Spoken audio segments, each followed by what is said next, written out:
Bonjour, bonjour à toutes et à tous. Donc merci, moi je vais vous prendre 10 minutes, c'est ça on m'a dit? 10 minutes, un peu moins. Alors 10 minutes pour vous parler du numérique version solidaire. Voilà, donc tout à l'heure j'avais entendu qu'on parlait systématiquement du numérique en version péjoratif. Hein, eh bien nous on va parler numérique solidaire qui fait du bien. Alors non pas qu'on soit complètement naïf à la Fondation Afnic, parce qu'on a aussi des projets que l'on soutient et qui luttent contre le cyberharcèlement, la violation de la vie privée, etc.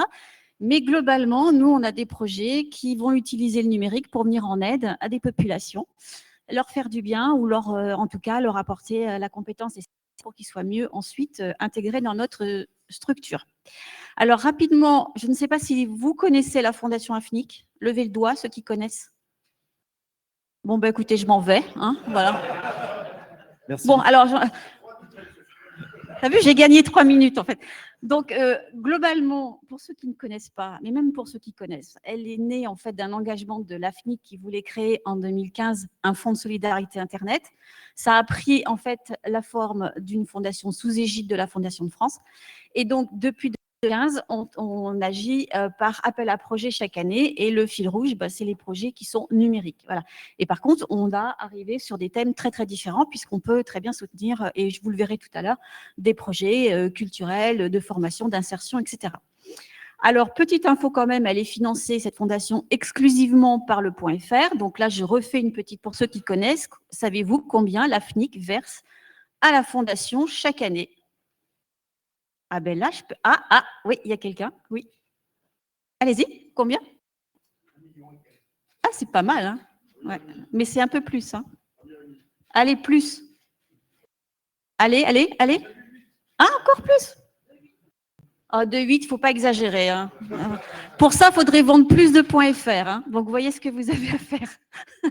Donc, en fait, depuis 7 ans, les enveloppes ont oscillé entre 900 000, qui était vraiment le minimum, à plus de 2,2 millions, hein, je crois. Donc, ce qui fait une belle enveloppe pour, en fait, distribuer sur tout le territoire, hein, donc métropole et Drumcom. Alors, comme je vous disais tout à l'heure, on accompagne les publics qui sont fragiles, vulnérables, en précarité. Alors, c'est vraiment très large parce qu'en fait, c'est aussi du public qui va être donc en situation de handicap, mais c'est aussi nos seniors, c'est aussi nos jeunes collégiens, c'est aussi les femmes violentées, ça peut être aussi les immigrés, les personnes qui ne parlent pas le français, mais aussi ceux qui sont géographiquement éloignés. Donc, vous voyez tout ce panel en fait de personnes pour qui, s'ils avaient le numérique, pour une raison ou pour une autre, s'en trouveraient largement mieux. Donc, on va aussi venir financer des projets qui vont soutenir des interventions, les interventions de tout ce qui est professionnels sociaux pour les aider à renforcer leur propre impact sur les publics qu'ils accompagnent. Et puis, cette année, on a mis quand même en exergue la prise en compte de projets qui viendraient agir sur les enjeux environnementaux. Donc là, on arrive à parler sobriété, économie d'énergie. C'était une volonté qu'on avait depuis longtemps. Pour nous, ça tombait sous le sens. Bon, ça n'était pas aussi clair dans la vision de tout le monde, mais en tout cas, on veut aussi œuvrer pour un numérique qui soit durable et surtout pour les générations futures et éviter qu'actuellement, on prenne des décisions qui puissent être négatives en fait pour nos propres enfants. Alors, depuis sa création, eh bien, on a soutenu 424 projets pour plus de 8,5 millions, donc, qui ont été donc distribués sur tout le territoire. Et comme je vous disais tout à l'heure, je ne sais pas si vous voyez très bien, mais les thématiques sont très diverses. Là, vous avez en fait une répartition des thématiques sur 3 ans. Alors, même moi, j'y vois plus tellement très bien, voilà. Mais je me dirais que les actions d'éducation-formation restent quand même les actions les plus souvent visées par ces projets. Et à côté de cela, nous avons l'insertion professionnelle, nous avons aussi la santé et le handicap qui se portent plutôt bien, si je peux dire comme ça. Aussi la culture, élément un peu pauvre, et élément ou parents pauvres aussi. Oui, la culture, parce qu'en 7 ans, je crois qu'on n'a eu que 4 projets qui sont venus en fait viser la culture en priorité, ce qui peut être un peu compliqué d'allier numérique et culture. Alors, en termes de livrables, en 7 ans, eh ben, vous voyez, on a financé des développements de logiciels, une 50, des créations de plateformes, une trentaine, des ouvertures de lieux, donc c'est surtout des tiers-lieux, des Fab Labs, etc. Beaucoup de contenus d'ateliers, de MOOC, donc pour venir apporter la compétence directement aux personnes qui en ont besoin. Et puis des créations d'outils, par exemple d'objets, des objets de ce qu'on appelle des objets Internet connectés.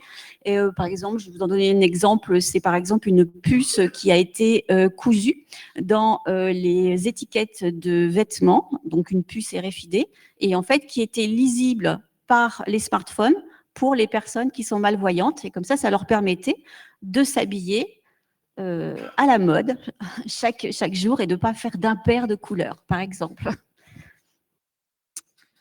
Alors, en termes de répartition, je vous ai mis ici la carte de France. On ne la voit pas tellement bien, mais avec tous les dom-toms à côté. Mais en tout cas, en 2021 comme en 2022, on a touché toutes les régions. Il y a une région qui est particulièrement difficile à toucher, c'est la Corse. Donc, malgré tous nos efforts depuis 7 ans, je crois qu'on doit avoir 1 ou 2 projets qui ont été financés. Et même en termes de projets déposés, puisque la Corse est vraiment peu pourvoyeuse donc, de projets. Mais vous avez des régions comme l'Ora, comme PACA, comme Île-de-France, bien sûr, qui sont très pourvoyeuses de dossiers et bien sûr qui se retrouvent dans les statistiques de façon plutôt bien positionnée. Le camembert en bas est le camembert qui représente en fait la répartition de nos financements. On agit par appel à projet, mais aussi on a d'autres dispositifs de financement qui sont apparus depuis 2-3 ans. Donc là, vous voyez que les 49 lauréats en orange, ce sont les ateliers de médiation numérique qu'on soutenait jusqu'à présent. Cette année, on est passé à des ateliers numériques tout court. Donc il y a une petite différence, c'est qu'on ne finance plus les projets qui visent à apprendre à ouvrir une adresse mail, qui visent à surfer sur Internet ou à remplir un formulaire CAF. On est passé à un autre niveau, on a d'autres styles d'ateliers que l'on veut soutenir cette année. Vous avez les 32 lauréats, c'est ce qu'on a les lauréats de notre vaisseau amiral, c'est le gros appel à projet annuel. Donc, vous voyez une enveloppe conséquente, 867 000 € l'année dernière. Et puis, les 4 lauréats qui sont en gris, c'est un nouveau dispositif qui existe depuis maintenant 3 ans et qui vise en fait à frapper à la porte des têtes de réseau pour aller leur demander s'ils n'ont pas des projets numériques d'envergure qui pourraient se déployer au travers de leurs propres adhérents sur tout le territoire. Donc, ce sont vraiment des projets qui, normalement, devraient avoir beaucoup plus d'impact sur le territoire en termes de public, en fait, bénéficiaire. Donc, vous voyez, l'année dernière, ils étaient 4 et ils ont obtenu 544 000 €. Alors, cette année, on a donc 2 appels à projets. Donc, notre vaisseau amiral, il est en rose. Voilà, le numérique pour une société plus équitable. On a nos ateliers numériques en bleu qui est toujours ouvert puisqu'il y a une nouvelle session qui va se dérouler le 25 septembre. Et puis, notre dispositif AMI, ce sont nos dispositifs de lauréats, je dirais, de plus grande envergure. J'avais envie, donc pour finir, de vous présenter rapidement, si j'ai encore le temps, 3 types de projets que l'on a soutenus. Bien, c'est pas grave, il y a quelqu'un qui me fait la grimace, mais je vais prendre quand même le temps pour vous montrer ce qu'on sait faire. Oui ? 3 minutes, 3 projets. Parfait. Alors moi, je vous emmène en Martinique. Donc en 2020, on a soutenu le mouvement du Nid pour un projet qui s'appelait Mourer. Et en fait, il s'agissait pour cette association de terrain de soutenir des femmes en situation de prostitution qui étaient issues de l'immigration en Martinique. Et cette association les ont aidées pour surfer sur Internet, bien sûr, ouvrir des adresses mail, revendiquer des droits sociaux, mais c'est aussi suivre les enfants qui vont à l'école, ne serait-ce que pour l'utilisation de Pronote.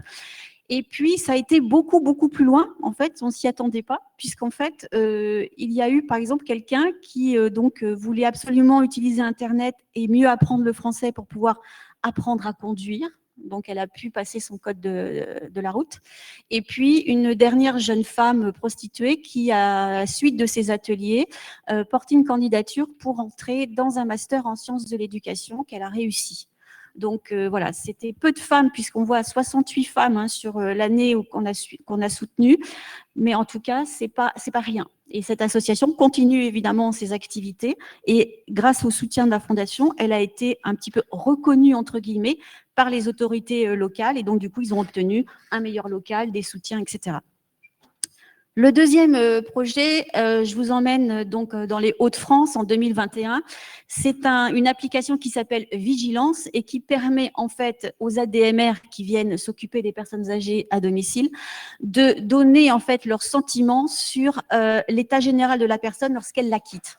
Donc c'est complètement fait à l'aveugle, c'est des petits émoticônes, vert tout va bien, rouge ça va pas du tout, orange il faudrait peut-être intervenir.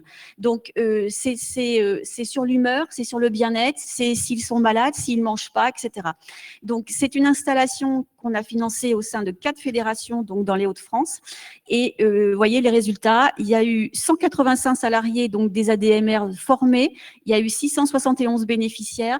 Il y a eu 2958 appréciations qui ont été rentrées par les gens qui s'occupaient de ces personnes âgées, 851 alertes et 467 qui ont été confirmées. Ça veut dire que quelqu'un est intervenu au domicile de la personne pour soit les hospitaliser, soit mettre une diététicienne, en tout cas intervenir.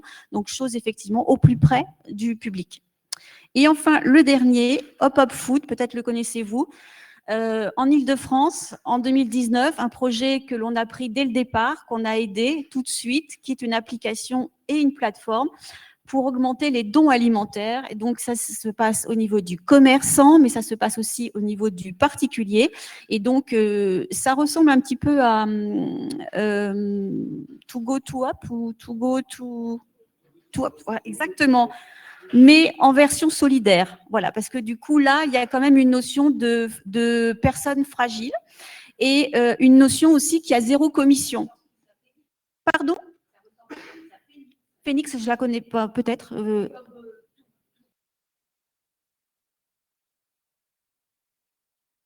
Peut-être. Alors celle-là, effectivement, elle a 0 commission. Voilà, donc ils se rémunèrent d'une autre façon, puisque c'est une association à la base, donc elles vont chercher des financements. Donc cette association, l'apport de la fondation leur a permis d'ouvrir une antenne régionale. Ils ont organisé une collecte nationale. Ils ont eu le prix de la gastronomie solidaire en 2021. Et vous voyez, en 2023, ils ont réussi à distribuer plus de 3 millions d'équivalents repas via les commerçants et les individus. Et je mets que ça continue parce que cette association est revenue nous voir en 2022 pour permettre en fait, d'apporter un autre volet à cette plateforme et cette application et qui vont permettre en fait, d'offrir des produits et des services, donc on n'est plus sur que de l'aliment, à des personnes en précarité et les commerçants pourront en fait monétiser grâce à un système de TPE, etc. Donc, quelque chose là, vous voyez, typiquement une association qui part de 0 salariés et puis que des bénévoles, qui est maintenant une vraie voilà, une structure et qui apporte beaucoup de bien. Voilà, c'est tout ce que je voulais vous dire sur cette fondation fantastique. Absolument. Vous pouvez applaudir Isabelle Tautou, s'il vous plaît. Merci pour ce tour d'horizon. Merci beaucoup, Isabelle. Et j'en profite pour remercier l'AFNIC pour son soutien au FGI France et particulièrement toutes les équipes de l'AFNIC qui bossent sur le FGI. Il y a Pascal, Clémence, Sophie. J'ai vu qu'il y avait Régis ce matin, je ne sais pas s'il est encore là. Et Pierre, bien sûr. Et voilà, donc merci pour nous, c'est précieux et c'est d'autant plus précieux ce que fait la Fondation.